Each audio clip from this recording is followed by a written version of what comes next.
NATO had to thoroughly transform in order to develop a response to Russia's actions after 2014, said in an interview with the Russian service by BBC, the former Secretary General of the Alliance Anders Fogh Rasmussen.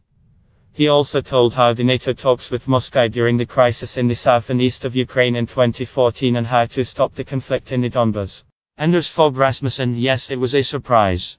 With confidence I can say that they surprised us. We did not expect that a European country will take by force part of the territory of a neighbor.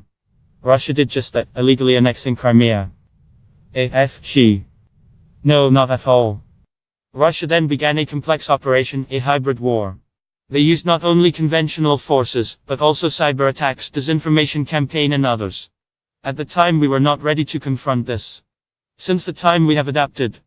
But in 2014 they caught us by surprise. No, well worked. Russia Council NATO, by the way, it still exists today, but rather formal. In the framework of this council, we are constantly met with representatives of Russia, to discuss topics that are of mutual interest, in particular relations with Ukraine. But after the attack, Russia to Ukraine went a completely different scenario. By the way, then in 2014, in Russia there was a pretty large delegation, who were in the headquarters of NATO in Brussels. We had many opportunities for dialogue. Immediately after the Russian operation in Crimea, we realized that Europe was in a completely new situation from the point of view of security. And we began to take certain steps. We sent troops of NATO to the countries of our partners in Eastern Europe to strengthen our defenses. We were caught by surprise in the first stage, but then we quickly began to react to what was happening. And the story that finally opened our eyes on what was happening was, of course, the tragedy of the Boeing MH that was shot down in eastern Ukraine. So, we can say that we then went back to the original and primary purpose of NATO. The alliance was formed 70 years ago to protect Europe and North America from the Soviet Union. After the collapse of the Soviet Union, we developed a new strategy. NATO has participated in operations in Afghanistan and Libya. We had a training mission in Iraq. We caught the pirates on the African coast. We worked a lot with Moscow. Russia helped NATO carry out the operation in Afghanistan. We have collaborated in the fight against drug trafficking, combating terrorism and piracy. But in 2014, after the attack Russia to Ukraine, we understood that Russia is not our strategic partner, a strategic adversary. And the main task of NATO is to protect our own territory. The war is already underway. The conflict in the Donbas, this is a hot war. Every day there are people dying, there are attacks. And the only way to stop this conflict is to introduce Union peacekeepers.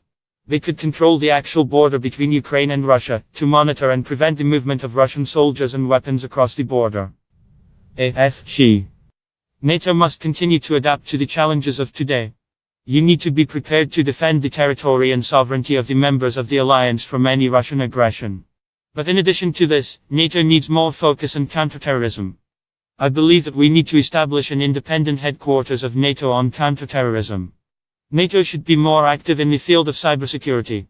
We have a cyber defense center. But it will start to work in full only in 2023. In my opinion, it is too slow. Need to accelerate.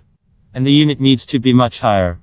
We also need to give the NATO commanders the right to order the use of defensive cyberwar capabilities in response to outside attack. And I remembered that there was electronic surveillance.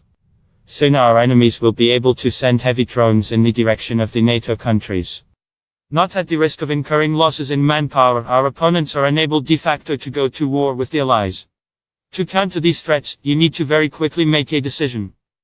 In the 1990 eyes in NATO took 6 weeks for the decision on the beginning of military operations in the Balkans. It took us 6 days on the decision on the beginning of military operations in Libya.